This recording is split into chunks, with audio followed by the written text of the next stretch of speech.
everyone. It's 8 o'clock on the start of a Wednesday. Glad you're with us to start the Happy day. to see you here this morning. We got a lot to talk about. I love that new music. I do too. Opening. Yeah. It kind of gets you going a little bit. It gets you in the mood, right? A little vibe. For second cup. Freckin' cup. Freckin' cup. It's one of those days. Felicia says, love your dress, Taylor. Thank you. It's actually a shirt and a skirt kind of combo. Oh, love that for you. Switching it up. Thanks, Felicia. Bright color day. We're trying to bring the vibes on a day where it's kind of a little messy in the afternoon, and then tomorrow morning going to be much of the same. So just keep that in mind as you're heading out for the day ahead. You want to make sure you leave yourself some extra time to get home tonight. Yeah, home tonight, and then tomorrow morning, of course, we'll keep you updated on what the roads look like. We're expecting it to be ice, rain, sleet, all the above, kind of winter mixed bag. Got a new ring. It's super interesting because my ring is not shiny and Okay, I noticed that. I was wondering if it was new. Yeah, I was like, okay. It's just like a little metal nothing ring from Amazon. It was like $20, but I didn't want to wear that rubber ring anymore or that real ring because I feel like I've been messing it up. Okay. So the quality of it? Yeah, scratching it up and denting it, and I don't like that. I want to have something nice. Do you feel the same way if you've got a significant other, if you've got a ring, like an engagement ring or whatever? Like, do you ever feel like you're kind of just scuffing it up? And my one friend didn't wear her ring when they were engaged. She didn't wear it ever, and he was always like, "Where's the ring?" Seriously, like, I'm scared I'm gonna lose it, or I'm scared if I'm doing dishes or cleaning or something. You don't want to get it damaged. I understand. Like Russ always wears his ring when he's going to nice things or something that's going on. Now we can wear something that's like, I'm married. Yeah. Don't try it. I'm here. I'm queer. Not going anywhere. But I don't have my expensive ring on, so don't try to steal from me. Exactly. Russ always says, if somebody comes up to you and says they're interested, what do you say? And I have to say, stop. Stop in the name of love. I'm married. Lauren says, yes, I have a few to change out. Linda says, my hubby doesn't wear his ring. Interesting. I think it's just I think it's a thing nowadays. A lot of people were wearing rings. Nowadays, people are always switching them out. And okay, so see, Mary, both my rings have diamonds, already lost one diamond, but never changed. Ugh. See, I don't want to lose mine. Kelly says, I only wear my good stuff unless I have a special event. There you go. Well, speaking of rings and Valentine's Day, we are just days away. And listen, a lot of people have plans to spend a lot of money. We were talking about that a couple of days ago. Flowers, super expensive. We were talking about $100 bouquets. Yeah, that's crazy. That's absolutely bonkers.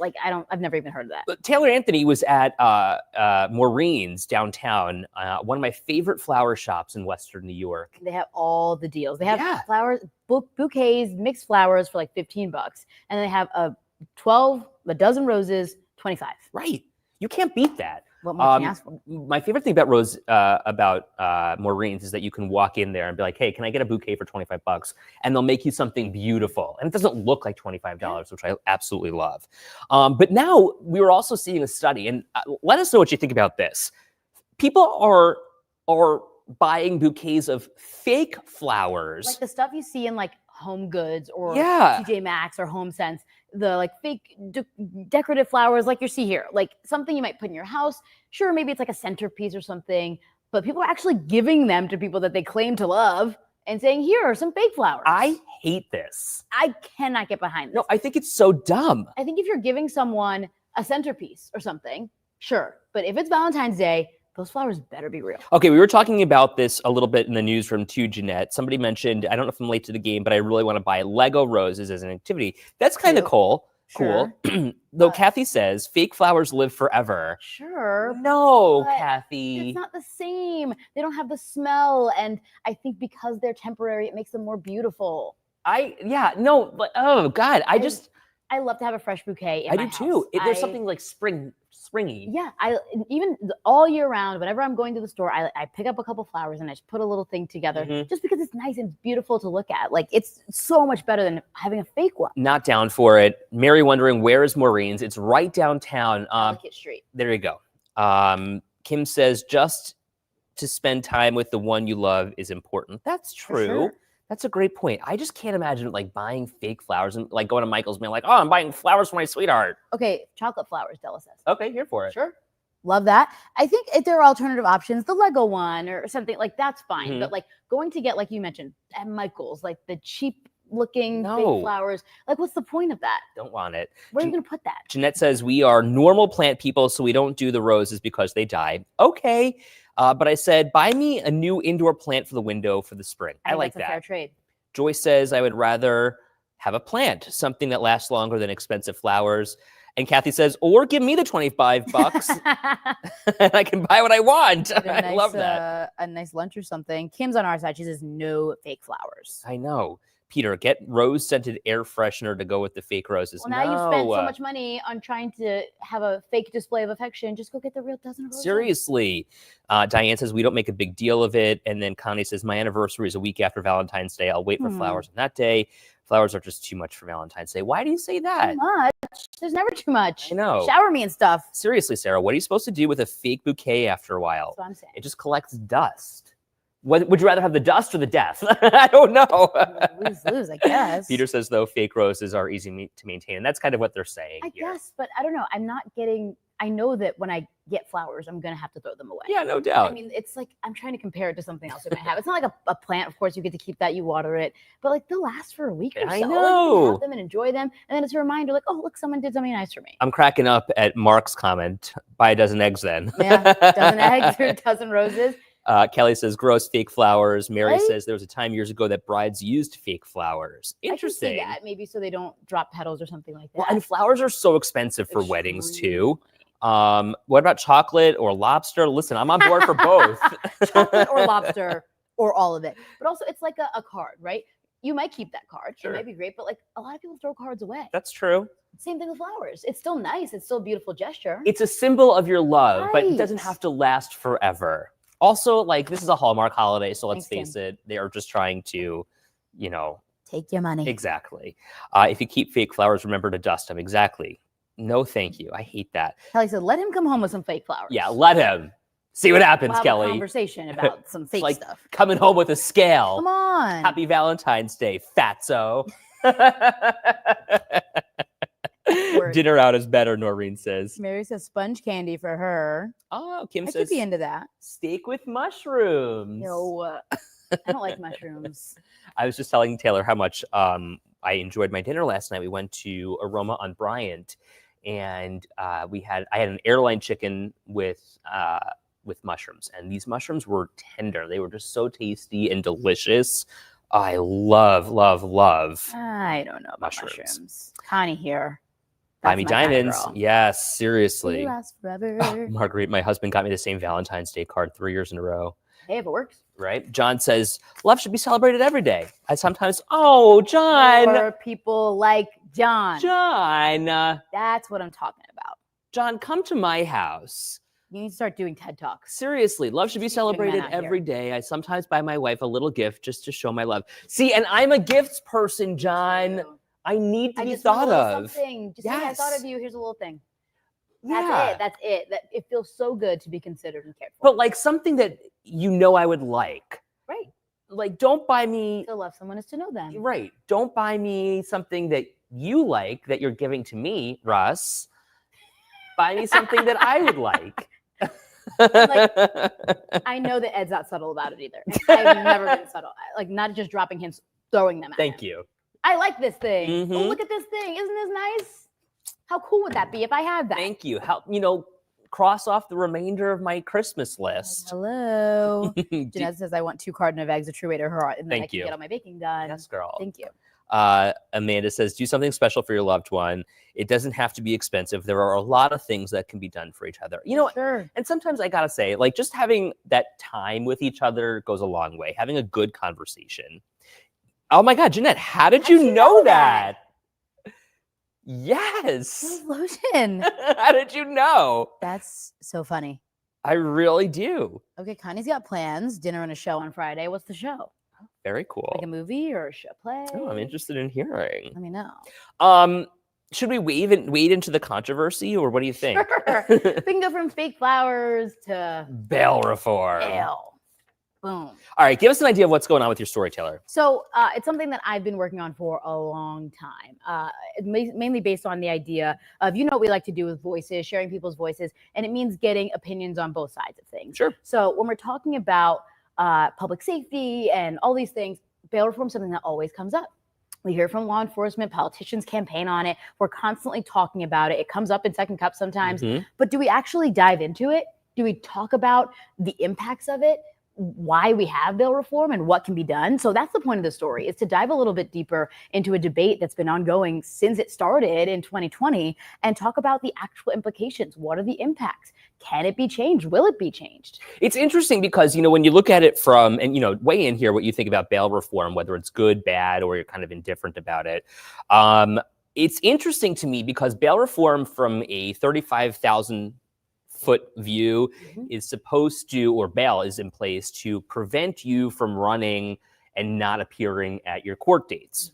But when you consider how high bail is, it keeps people who can't afford bail in jail, when perhaps other people who might be able to afford it are able to get out and go on with their lives until their hearings or until their trial. Which can disproportionately affect people from disadvantaged communities, poor people, and a lot of times that ends up being people of color. So it feels unfair. People feel like they're not being represented by the system because they end up stuck in jail when they would much rather have access to lawyers and be out there and trying to figure their lives out. If they can making money, they can still go to work. The money that they don't have for bail, right? So it kind of cuts them off from society. And someone I spoke with who's been to jail before was like, it's horrible. It changes you as a person as soon as those doors close. And I think a lot of people say, and I'm sure you'll chime in and say, you do the crime, you do the time, but the system says you're innocent until you're proven guilty. You haven't been proven guilty yet. So the point is to give people kind of a second chance. But then when you give people a second chance and they get arrested, they're just getting an appearance ticket.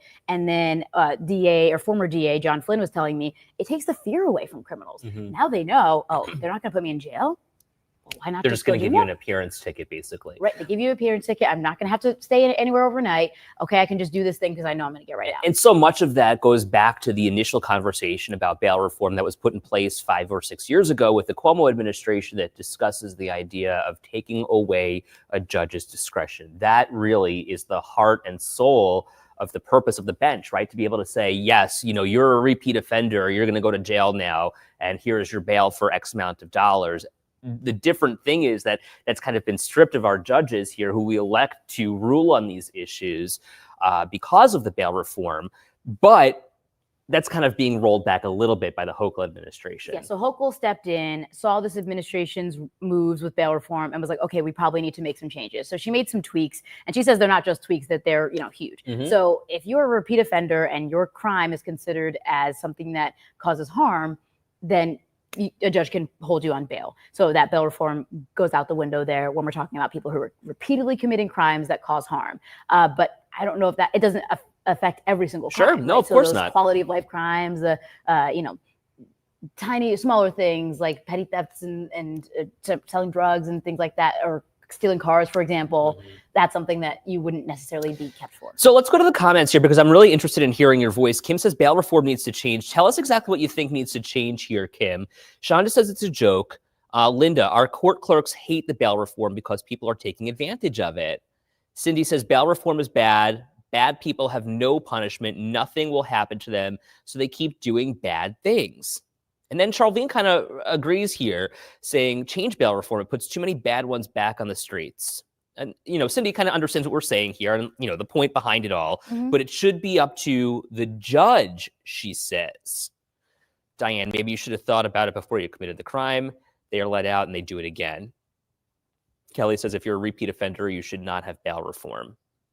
Kim says there are a lot of white people who have to sit in jail, too. Yeah, for sure. Mark says it needs reform. Look at car thefts. They get out and do it again the same night. That's to your point here, Taylor. So, okay, a lot of people agreeing here that it needs to be changed, right? So what happens now? How do we change it? Right. Because so many people agree with you. So many people are saying there's no repercussions, there's nothing being done, and people don't feel as safe. And that impacts our public safety, something Mayor Scanlon talks about a lot. We want to up public safety. You want everyone to feel safer. You don't want to have to worry about, is someone going to break into my car tonight? Is someone going to try to break into my home or steal something from me?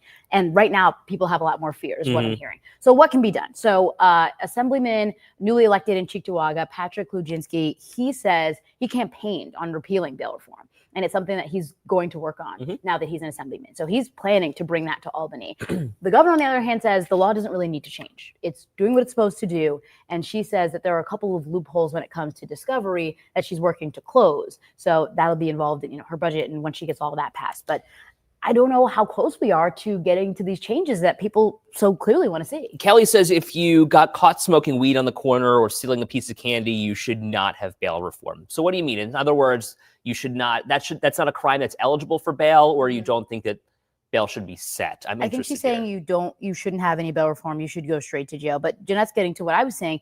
We all agree here. We think something needs to be changed. So now what? And I think that's where I'm really trying to push the story. And I can only do so much with, of course. What lawmakers tell me. But you have some people saying we're working on it. We're going to do something. We're going to go down to Albany and get something changed. This is an interesting case study, I guess, from Carrie. Bail reform had a friend of mine in fear of their life. The criminal was trying to get back into the system and had to assault a federal building to go back inside. And with a federal offense, the state bail reform was circumvented. Huh. So they were trying to get back into jail? Why would they want to do that? That's kind of interesting. James says, and yet our current administration is pardoning criminals left and right, while people who have done far less are either sitting in jail or are living with a record. Kim says, yes, they get caught doing wrong and let go. And the next week, they're out doing the same thing the next day. Right. So on one hand, we're hearing from people who say, this will help change them and help them reform and help give them a second chance. But if they're committing the same crime, the next day, it's how much are you actually learning? And do they need to kind of go through the system? Right. And even the guy I was speaking to who is, pushed for bail reform, he had an issue with the entire system, right? It's innocent until proven guilty, and then you hold someone in jail. But if they can make that bail, then you don't hold them in jail. We kind of end up going in circles. Yeah, right? It's frustrating for a lot of people. I can only imagine. And it seems like a lot of people here, a lot of people commenting today agree that something needs to be changed. Sure. And it's not the first time we've talked about it. I'm sure it won't be the last time. It's been 5 years that it's been in. Will something actually happen? Interesting, though, to hear from that analyst that said COVID was really the impetus here for repeat offenders and less bail reform. And that's the really interesting part of this entire story. So I started, researching and digging in. I found a report from the Brennan Center of Justice. They do a bunch of different research projects. And 2 researchers basically went through crime data in a bunch of different cities. And they find that there's no correlation between an increase in crime in any given city and bail reform. Wow. So he's saying it's the timing, which is why people are blaming bail reform. Yeah. So here we are, 2020, crime is here. COVID hits, crime goes up.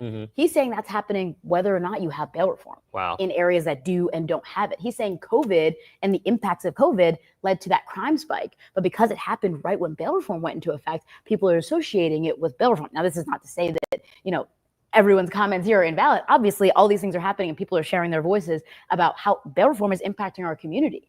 But that initial crime spike, a researcher tells me, nothing to do with bail. I wonder if he were to go back and study it now, what he would say, because COVID obviously led to that spike in crime. We saw it here. But I wonder what would happen 6 years later. Lynn, good morning. Obviously, it's not helping change many people. Maybe if there's programs put in place to work with them for 5+ years after that incident, it could help. Yet again, who's going to pay for that? And can New York pay for that? That's what people were suggesting too. What about a supervised release program? So, and you get out, there's no bail situation, you're given an appearance ticket, but someone holds you accountable and someone's responsible for you to supervise you and make sure you're not going out there and committing crimes. Julie McCoy, good morning. I've been in jail a few times, a few different jails. It made me learn from my mistakes. It's just as bad or worse to be in a hospital. If I was a repeat offender, Jeanette says, had nowhere to go, no outlet, where is the reform when I'm out? It's a great question.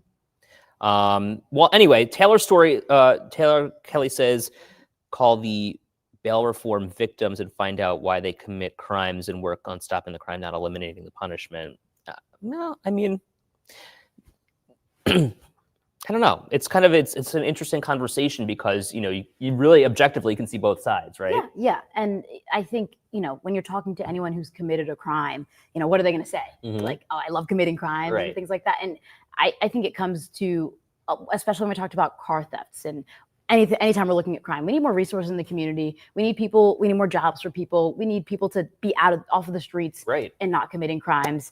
And then, you talk about people that are success stories and they were able to turn their lives around, but we don't often hear from them. So Sarah wondering, when is your story airing tonight? 6:00 tonight. I got a lot of work to do until then, but I think it's good that we're having this conversation, right? I think it's good to talk about it because we skim the surface a lot, but let's get deeper. I love that. So tonight, 7 News at 6, and of course, it'll be on WKBW.com thereafter. after. Somebody also mentioned shoveling sidewalks, and I'm glad that you did, because I want to go back to that story now. Barbara yesterday told me about this one place in Cheektowaga, which I believe is Union Road between Genesee and Walden. And this is what it looked like when we went to go check it out after Barbara got in touch with me. And those sidewalks are snow covered, which causes a problem for people who are trying to get around. Like, we're talking the seniors, the elderly, the disabled, and people who will then have to travel in the street, which causes a problem, putting them at risk. And we know AAA is reporting that pedestrian deaths are up 80%, which is a huge deal. We even talked to a woman after Barbara pointed this out to us, who walks that very strip of Union, and she's like, look, I can't walk through that.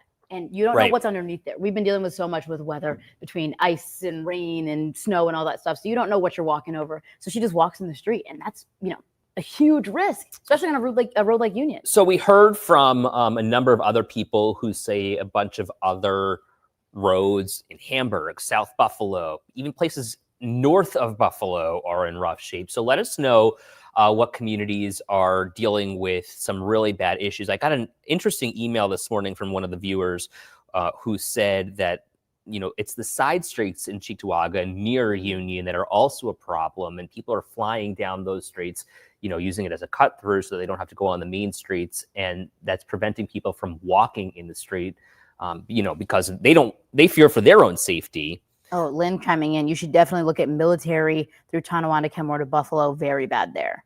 Carrie also just saying that Western New York is out of ice melt in the stores. Kelly says it's incredibly hard to keep a city sidewalk down to pavement. I got to be honest with you. I'm struggling right now at our house, because it's been so icy, and as much as we throw ice melt out there, it just reforms. Like, it's so hard to nip it in the bud. Mary, snowplow woke everyone up because they blew the horn at a car parked on the street. I'm in Cheektowaga. Well, and that's the whole thing. I thought there was a law where property owners need to maintain sidewalks. It's true. But are they being held accountable if they don't? Exactly. And so what this one viewer was telling me was that, in Cheektowaga, apparently somebody reached out to them, and this is, her words, they don't have enough manpower to go around and try and check every street or check every house, and it's really based on complaints. But she saw somebody going door to door and handing out yellow violations, and all of a sudden everyone started cleaning up. Della says Bailey's horrible. Interesting. Ice melt, scrap ice melt. What do you mean, Kelly? I do just want to pull up Sarah. Sarah, Taylor, you've been so seriously, girl. Oh my God. It's around the clock, Sarah. We are trying to do a lot. There are not enough hours in the day, but we're getting it done. You get it done, and it's You're great. killing it too. We're making it happen. So thanks for seeing me, girl. Linda, we don't have sidewalks on our streets, so people are always riding or walking or riding bikes on the streets. She's in Brant, so interesting.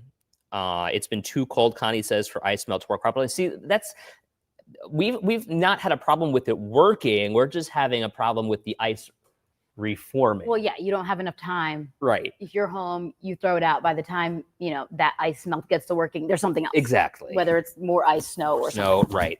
Crystal says Niagara Falls, so many elementary kids walking in the street. Oh, Buffalo tell us too. where. Yeah, Buffalo too. I mean, a lot of kids are either walking to school or walking to the bus. I mean, you need those sidewalks clear. Jeanette, I slip on white ice and black. I think everyone in my neighborhood is trying to keep up. I appreciate my neighbors out there. Megan says I have to walk everywhere because I have epilepsy and people don't shovel their sidewalks in Olean, even stores on the main drag. Maybe we inspired Kathy here. She just went out to put more salt down. Okay. I love that. I'm sure, you're one of those neighbors that people appreciate. You're going out there. I don't know. I mean, we've got probably about a half an inch ice in one part of the sidewalk, and I can't. It's hard to chisel through. Right. So I'm just trying to let the snow melt do its thing, and that's just not working fast enough. We need several days in a row where it's above 32. Right. And we're not getting that. Crystal says along Lockport Road heading to Abbott Elementary, Abbott Elementary, I think is what you're talking about, right? Sure. Or is it Abbott? I don't really know. I've never heard of that school. But okay, we'll go check that out, Crystal. Thanks for letting us know. And then Tammy says you can make ice melt with water, rubbing alcohol, and Dawn dish detergent. Who knew? A little home experiment. The scientist among us. Thank you, Tammy. Appreciate you. With a shortage, it's going to be one of those things where you have to resort to that homemade remedy. Listen, Great conversation today, you guys. Yeah, Glad that thanks for you're with chiming in. us. Tomorrow is Thursday. Looking forward to the weekend. And Valentine's Day coming up. can't wait. No fake flowers, guys. We're done with it. Have a great See you day. later.